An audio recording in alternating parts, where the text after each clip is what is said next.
Hello, everyone. This is Tom Fox back for another episode, and you are in for a treat today. Why? Because I'm in for a treat today. Because I have Ron Karr with me. Ron, first of all, welcome, and thank you so much for taking the time to visit with me today. Oh, Tom, thank you. It's a pleasure. I've been looking forward to this time together. So we're going to have a pretty wide-ranging conversation. Ron is about as polymath in several topics as someone I've come across. I've been looking forward to this. So could you tell us a little bit about your professional background? Oh, first of all, it's nice to talk to someone my own age. Um, Huh, so there. Uh, 21. 21. So could you tell us a little bit about your professional background? Sure.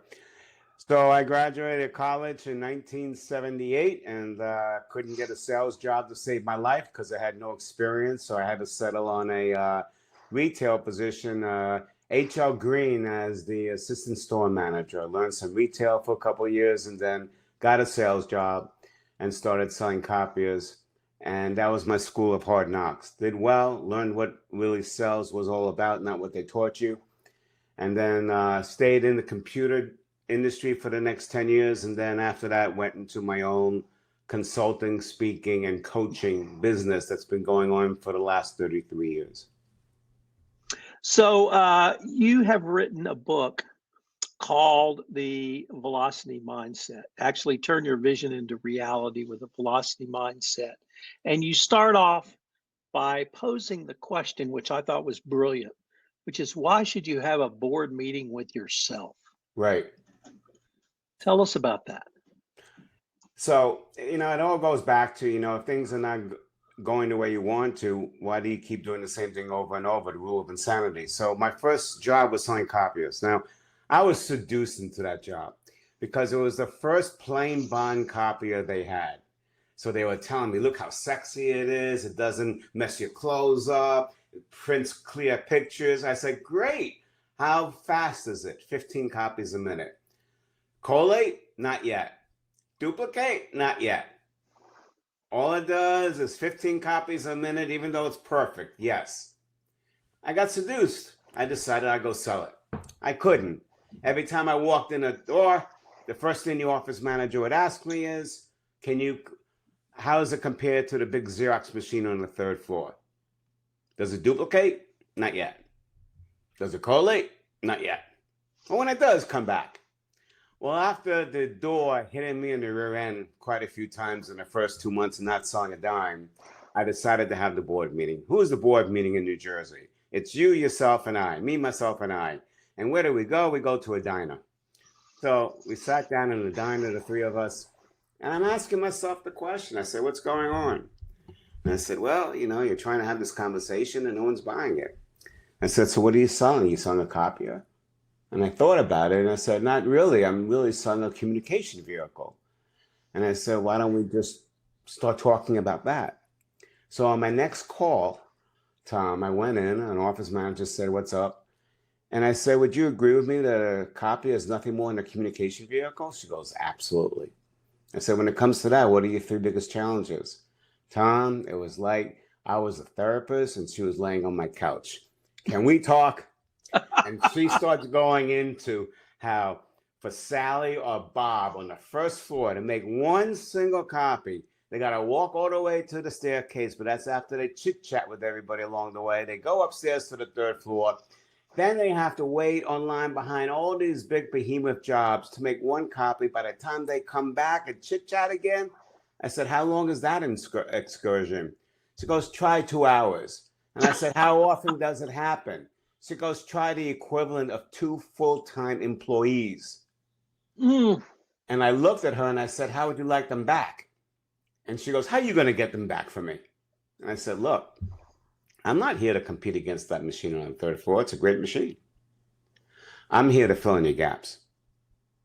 I'm here to give you 3 machines, one for every floor, for those 1, 2, and 3 copies so your people can make them immediately and you can get those 2 full-time employees back. And she bought 3 machines that day.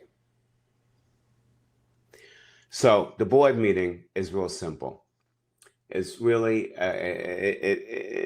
it's like a metaphor. Take yourself someplace where you're not in the stress of the job. Look at it for what it really is on all sides and ask yourself this one question: what can I do differently? Tom, one thing I say to all my audiences, whether I'm speaking to sales groups or leaders, I say that you're all leaders. Anytime you're trying to influence somebody, you're a leader. And the one thing a leader does when something doesn't go the way they want it to, before they blame anybody else or anything else, they first ask themselves this one question: what could I do differently? A lot of people would have blamed Royal Business Machines. They didn't have the collator. They didn't have the duplicator. Okay, what was that going to do for me? It wasn't going to make me a commission. It wasn't going to help me. So I lived what I talk about. If I asked myself, what could I be doing differently? And that's the concept of a board meeting. So I will share with you one of the reasons I was so excited to visit with you today is a similar type of journey.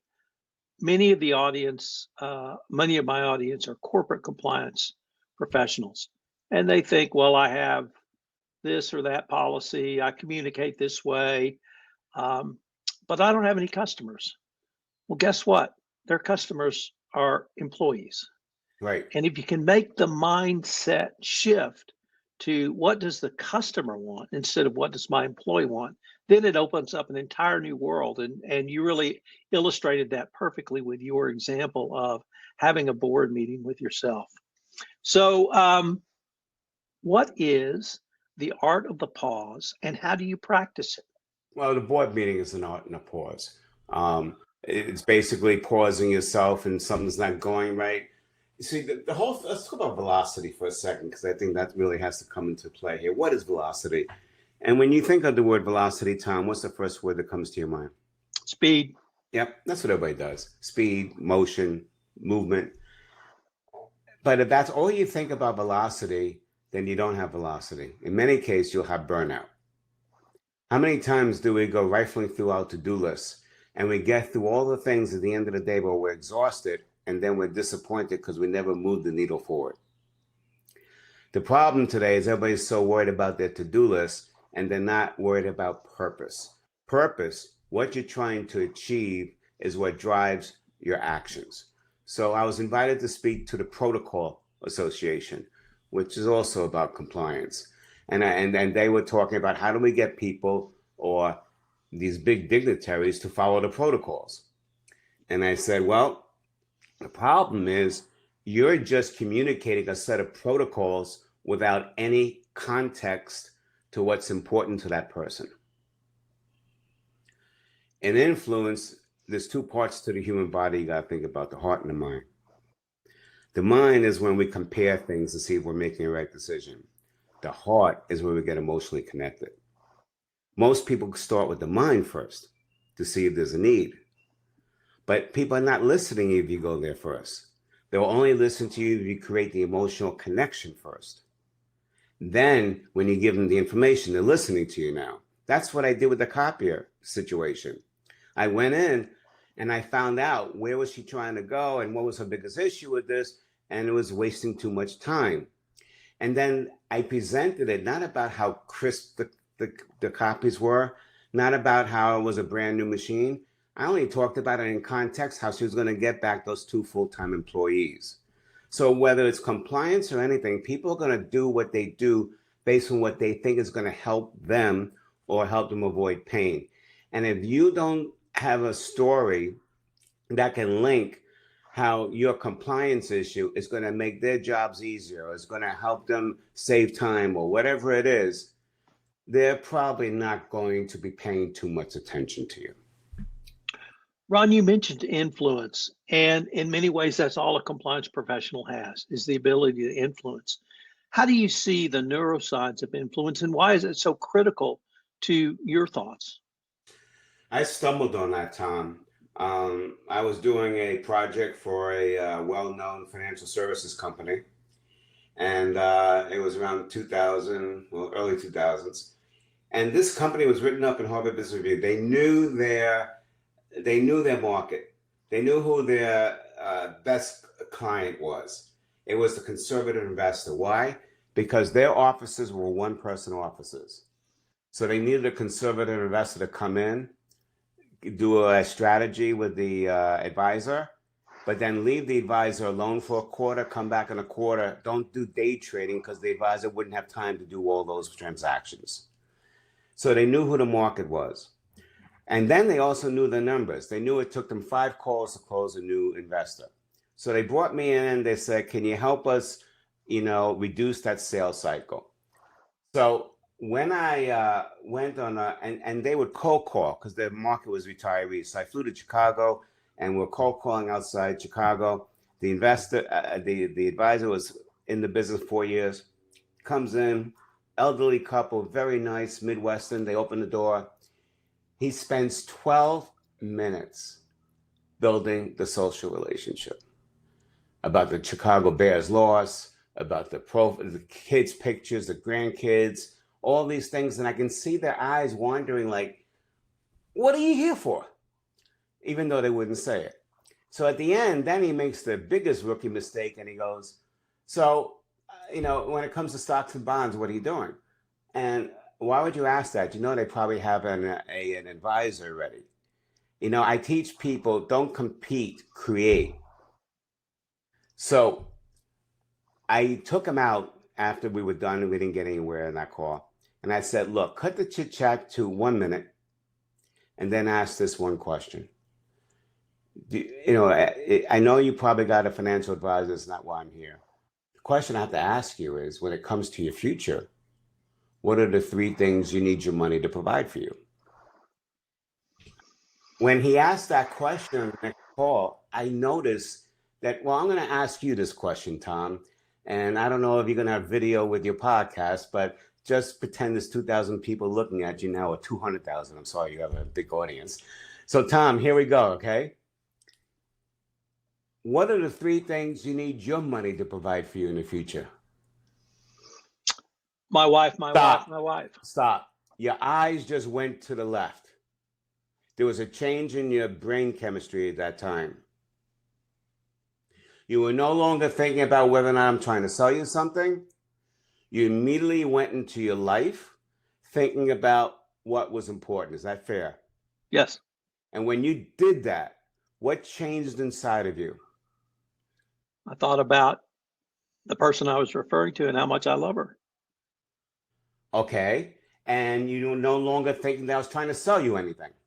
I wasn't thinking about that at all. I was thinking about the goal that you asked me to articulate. Right. And you were going to share with me what you have, and it would be heard this time because I'm going to articulate it back to you in context to what was important to you, right? Right. Okay. I saw that happening. And you go by results anyway. The results were they gave him the 3 things that he needed, and he had a conversation. In fact, it worked so fast that they had a class in that week. And they asked me to do a 1-hour closing at the end of one day, and I did. And that night at 11 o'clock, a 4 to 7 year veteran called me up. We're in the same hotel. He says, sorry to bother you, but I used what you said, and I called up 2 widows who I've been working on for 6 months, who both had 100 grand, but I couldn't get them to pull the trigger. I said, so what happened? He said, well, I called both of them and I said, I was remiss. I was only talking about stocks and bonds, and I never asked you the most important question. And they said, what is it? When it comes to your future, what are the 3 things you need your money to provide for you? He said he got into 2 different conversations immediately that he never had before. One committed their funds to him that night on the phone, and the other gave him another appointment. That's how significant it is. So here's what happens. The cortisol is the fight or flight hormone, right? We have to manage our client's cortisol or the employee's cortisol we're trying to influence, all right? If it's too high, they're not listening because they're stressed out. If it's too low, they're comatose. They're not upset, but they're not really interested. If you have a scale 0 to 10, with 10 being the highest cortisol and 0 being the lowest, you want people in the 3 to 5 range. They're active, they're engaged, and they want to move forward. If someone's 1 to 2, they're not really listening because there's nothing really bothering them or it's not really hitting them. But one thing I teach my audience is, whether you're in compliance or whatever, it's not enough just to go in with a good game plan. The first thing you have to do is create the safe environment for someone to listen to you. In other words, think ahead. So if you're, let's say, a salesperson calling somebody, making a cold call, you will know you're an interruption in someone's day. Heck, even if I had an appointment with you, Tom, and I came in, and if you're in the middle of 10 alligators that day, I'm still an interruption to you. So automatically, when we start the call in that situation, our cortisol is going to be a 6, 7, or an 8. It's not in the ideal range. If you're going to an employee and you're going to start talking about compliance issues and why they have to follow without anything about them, they're already saying, oh, here comes the compliance officer. The cortisol goes up and they're not in a position to listen. So the first thing we have to do is bring the cortisol down to where it's engaged. And how do you do it? By asking them what they're trying to achieve, what's important to them. That's how you do that. Now, when you do that and you change that blood chemistry immediately, like you felt when I asked you, what are you trying to achieve? Then you start giving me information. Well, would you give me any information if you didn't trust me? Maybe. Maybe, but probably not, right? I mean, or not enough. But yet most people give the 3 things they're looking for. Why? Because when you move the conversation from you, which is self-focus, to them, they are now worried about you trying to put something over them. They're talking about something that they want to talk about, and they'll start giving you information. They start trusting you. Oxytocin is the trust hormone. Now, trust is earned. It takes a long time to really develop trust. But even in a conversation with someone you don't know, you better have the inklings of developing it in the first couple of seconds. Otherwise, they're not going to give you anything. And the best way to do that, have them talk about themselves and where they're trying to go. And when I asked you to go about, and what were the 3 things, did you feel better about having that conversation with me? Absolutely. So now you're feeling better. So now your dopamine's being released and you're feeling good about the whole thing. And the dopamine only rides with the oxytocin. You won't feel good unless you're feeling trust, and you won't get any of those 2 if you're not managing the cortisol, both yours and the person you're trying to influence effectively. So we live in many ways, a data-driven society. Mm-hmm. We both grew up professionally at a time where you were told to trust your gut. Right. Are those 2 mutually exclusive, or is intuition something that still should be a part of a leader, of a professional, or really anyone in business? I had a speaker. I was president of the National Speakers Association, and I was also president of the New York chapter. And when I joined the New York chapter in the 90s, we had an intuition expert, and she was talking one day, and I said, Nancy, what poo-poo stuff is this? Because I came from corporate America, But Tom, I gotta tell you, over the years, I'm a believer. Intuition, because I studied it. What is intuition? Intuition is nothing more than your subconscious, all your past experiences, all your biases, all your needs, wants, all the things you're willing to do, all the things you're not willing to do, all the things you know about yourself. And so when I'm having trouble making a decision, intuition you should feel here. In other words, if you're acting on your intuition and you're thinking more than a couple of seconds, you're here. You're not in your mind. You're not in your intuition. Your intuition's down by your chest. So if you concentrate on your chest, and I'll have you do it, okay? Let's suppose you're buying a new car, okay? And I don't know what your favorite color is. I don't want to know, but let's suppose you have 2 colors to choose from, right? Green and red, right? So the first thing you'd say is, okay, how does green strike me in the chest? You just go down here. Do I feel anything? And then quickly, how does red strike me? And which one struck you? That's the intuition talking to you. Okay. And so I do that test, and whichever one I feel is jazzing me or pushing me or giving me some kind of sensation, I know that's the one I should be doing. So how do you pair that with the data and data analytics we're all supposed to You look know, at now? that's I gotta tell you, that's a great question, and that's the age-old question we're all facing now with analytics in sports. Think about that. You got the fight in analytics. You know, the analytics people want all decisions made 100% on that, and then you got the old-time baseball managers saying, "But wait a minute, you got to take into account who's on that day, who's not, who's in a different space, and whatever. It's not just the data." I believe it's 80-20. That's just, it's not scientific.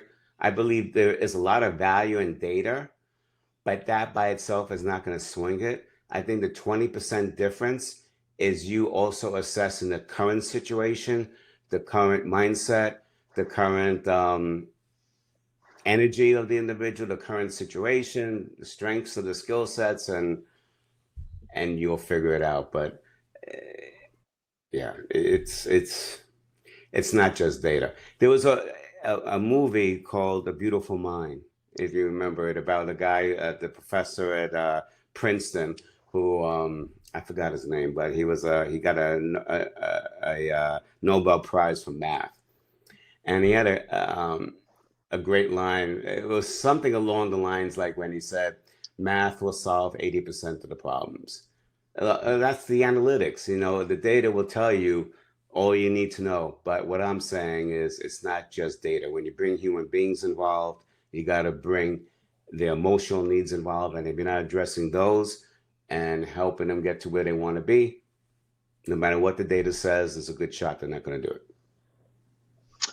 Ron, could we turn to your book, A Velocity Mindset? You've talked about the mindset a little bit, but how do you see a business, a company, an organization, or even the broader world would look if everyone had a velocity mindset? Well, if we take velocity as being speed with direction, it's the direction that's driving us. It's our goals. It's whatever we want to achieve that's driving our actions. Okay. So if we look at that in form of velocity, the one thing that I tell people is that if something's not working, just stick to that one question. What can I do differently? I mean, you have to change the winds a little bit, if you will, to get to a different location, because if what you're doing is stalling you, it is not helping you. So when you are dealing with velocity, and I'm sorry, I was just going to a different point. Give me that last question one more time. So, what would it look like? What would a company Oh look yeah, like? yeah. What would I'm sorry. society look like? I got it. Yes. One of the things I keep saying to the audience is, what would the world look like if everybody acted like a leader and not a victim of circumstance? That's what I'm after.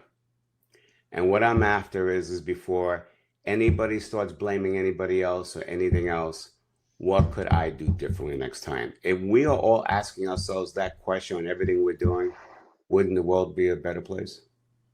I certainly think so. What are some of the self-imposed limitations that drag one's philosophy or velocity down, Ron? Yeah, and it's not outside obstacles, it's internal obstacles that drag our velocity. The number one thing is our stories. Now, stories are great. Stories sell, and stories are emotionally based. If a story is helping push you forward, great, keep it in your head. But if it's not, then change it. And the good news is, if the story's not serving you well, guess what? Whoever wrote it can change it, and you're the one who wrote it. It's that simple, but people don't think it is. So whenever someone says something to you, Tom, or someone does something to you, you, not you personally, but all of us, are immediately creating a story as to what that means. And most often, what we think it means is not what it was intended to be. And that's why we don't have effective communications with each other.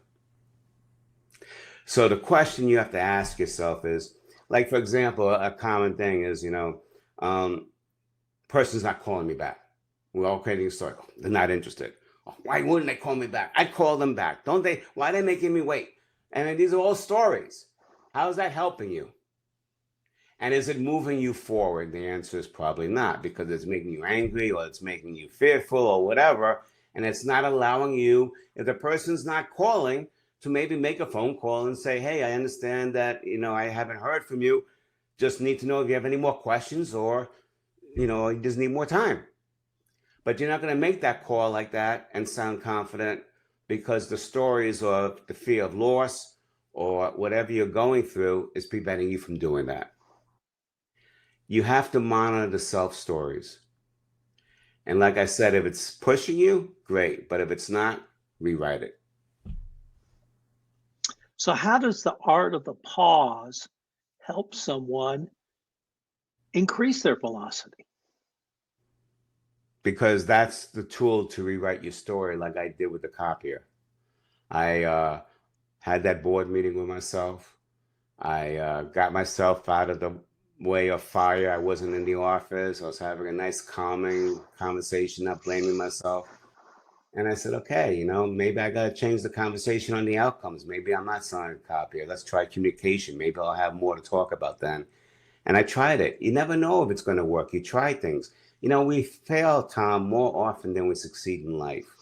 Think about this. Are you a baseball fan? I am a huge Houston Astro, two-time world champions over the past 5 years, baseball fan.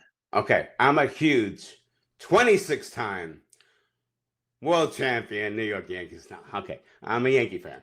So now we got that cleared up.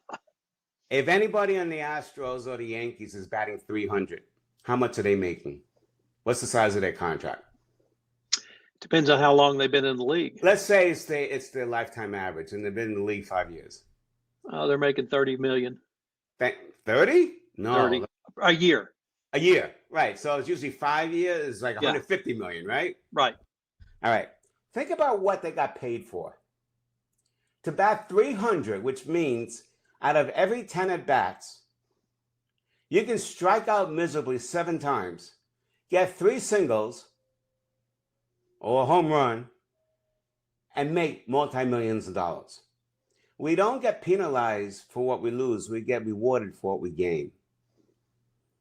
So don't let your members get upset, because once the emotion comes in and it's a story, if it's not a good emotion, it can hold you back.